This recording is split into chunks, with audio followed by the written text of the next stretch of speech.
Hey guys, welcome back to my channel. My name is Tosin. If you are new, welcome. If you are an existing subscriber, glad to have you on my channel. My name is Tosin. I'm a fashion and lifestyle content creator based in Ibadan, Nigeria. From the title of this video, I'm going to be telling you 10 things you need to know about Ibadan, Nigeria. So backstory, I was born in Ibadan. I've lived in Ibadan all my life. My primary school, my secondary school, my uni was in Ibadan. I've spent over 20 years in Ibadan. I'd like to share with you 10 things I think you need to know about Ibadan, especially if you plan to move from another city down here.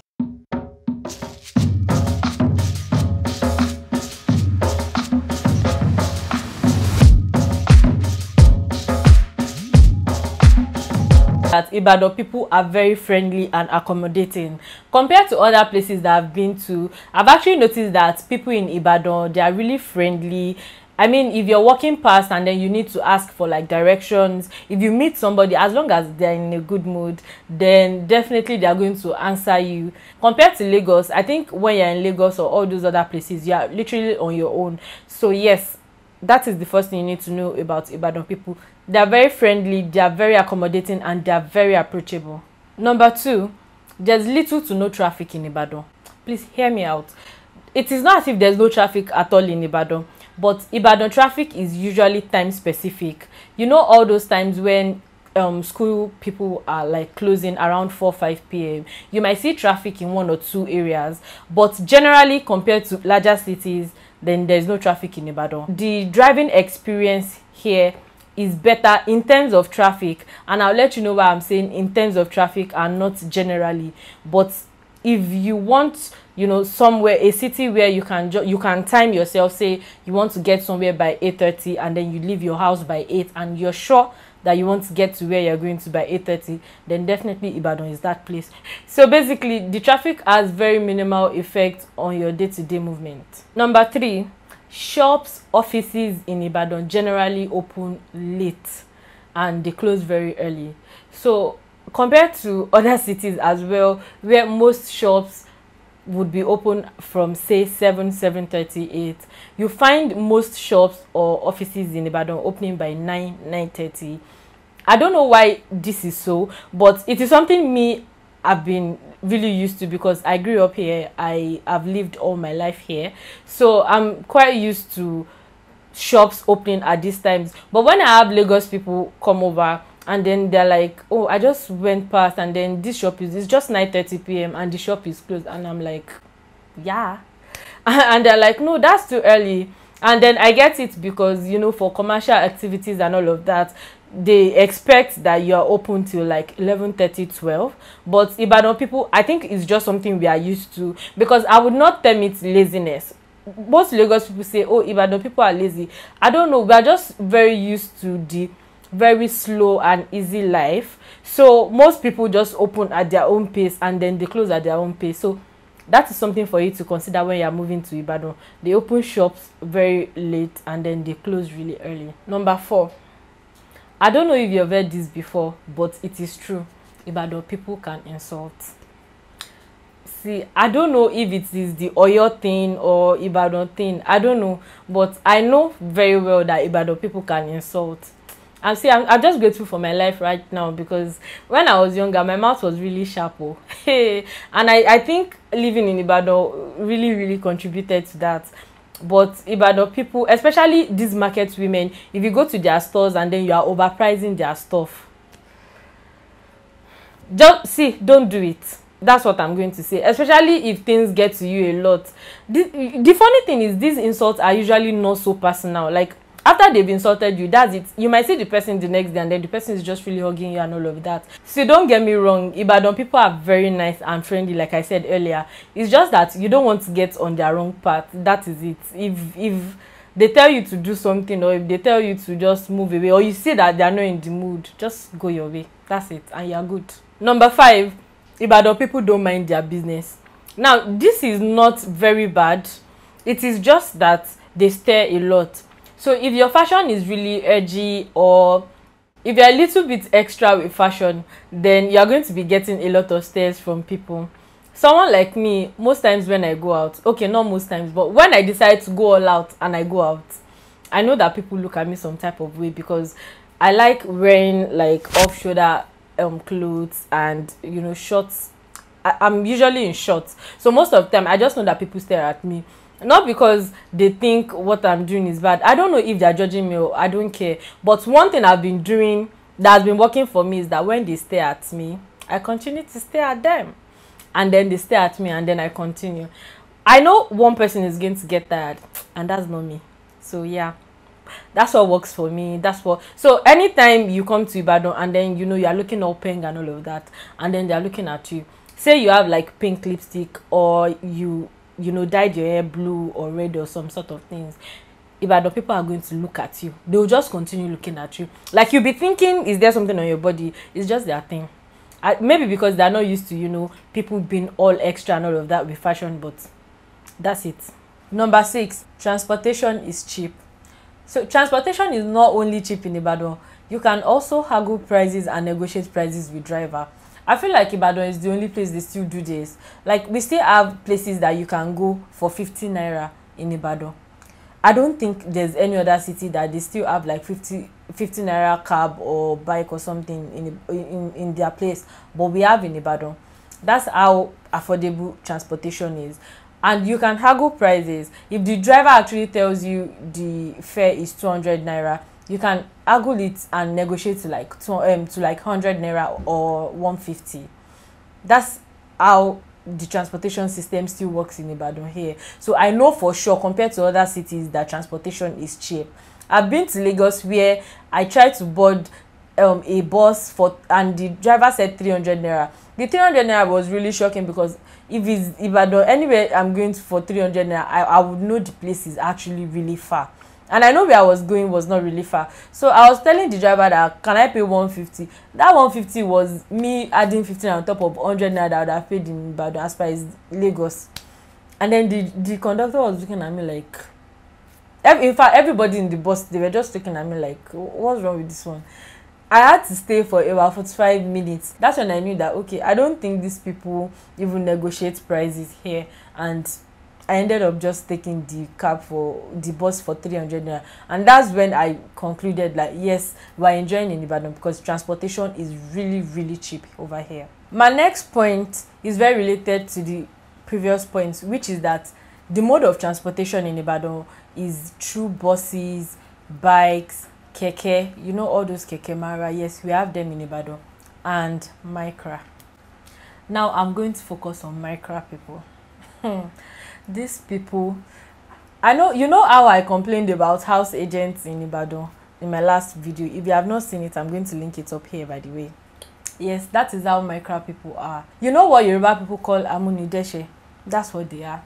Like, you can just leave your house in the morning and be like, you know what, today I'm not going to fight with anybody. I'm just going to go from my house to my place of work. I'm just gonna stay there and come back. That's a lie. Because the only way that is going to happen is if you do not meet micra people along the way. If you meet them, they are going to test you. See, I feel like they are the only problems we have in Ibadan. That's the only thing. That's the only form of problem we have in Ibadan. If you remove micra people, Ibadan is like almost 100. So yeah, those people, they are like small cabs. And I think the problem is they feel like they can enter anywhere. So if you are like really lined up together, like there are like 3 lanes, there are going to be like 7 lanes, because micra people are going to form their own lanes. And so driving in Ibadan is actually very, very different from driving in Lagos. Driving in Lagos or other cities might be a bit more tedious because of the traffic, but Ibadan is actually very crazy. If you are going to drive in Ibadan, it's a different ball game totally. I feel like if you're moving here, I feel like you need to stay for like a month, allow somebody else carry in their car and see the way they drive before you decide to actually drive in Ibadan. That's how bad it is.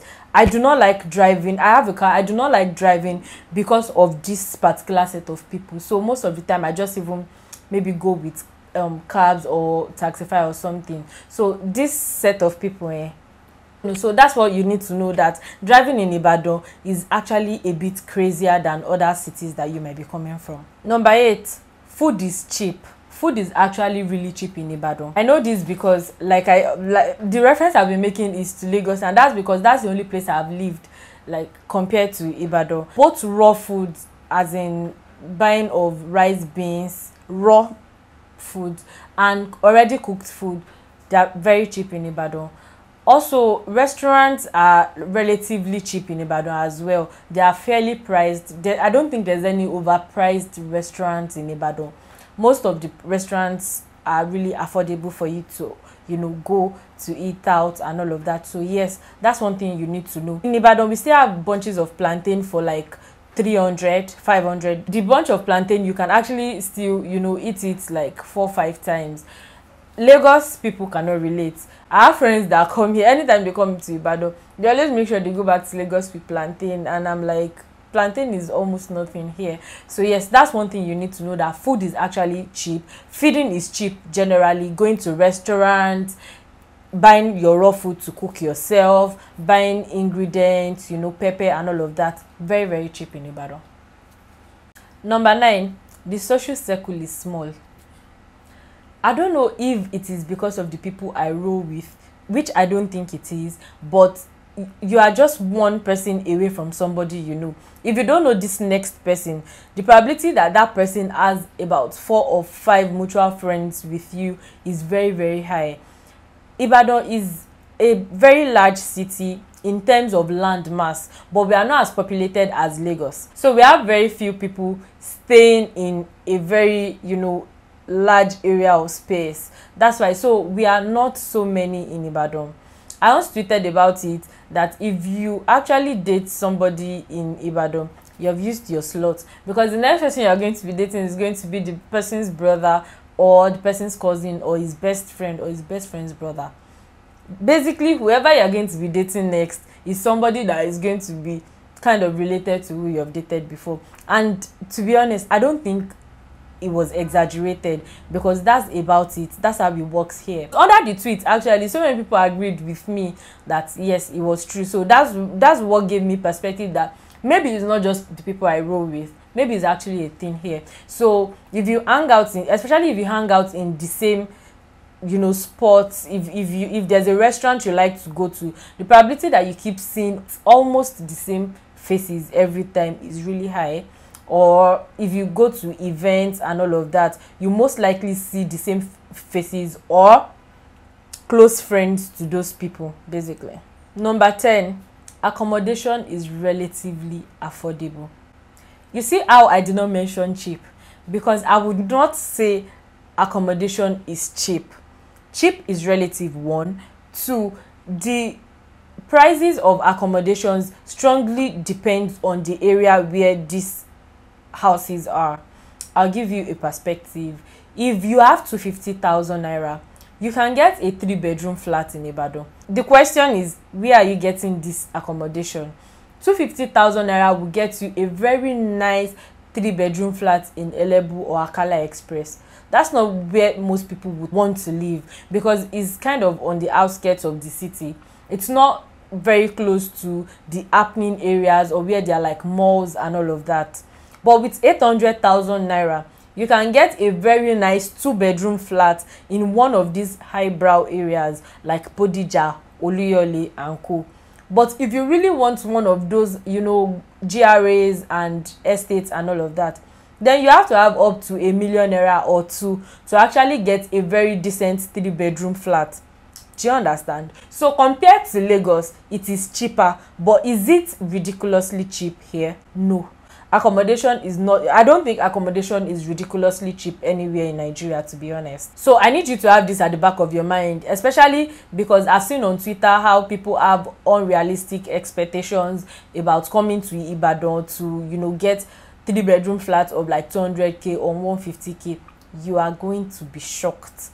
You are going to be so shocked, because it doesn't work like that here. It is cheaper than where you're coming from, but it is not ridiculously cheap. So I need you to, you know, note that and have that at the back of your mind when you're coming. So thank you guys for watching my video. I really hope you enjoyed it, and I hope it helps you make informed decisions, especially if you're planning to move from your city down to Ibadan.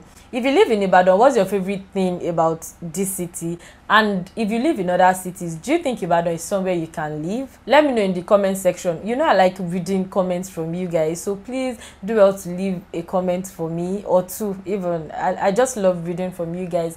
Don't forget to like, share, leave a comment, and subscribe if you haven't. You guys, please subscribe to my channel. Let this family grow bigger, okay? All right, don't forget to keep growing and stay glowing. I'll see you in my next video. Bye. The question is number 8.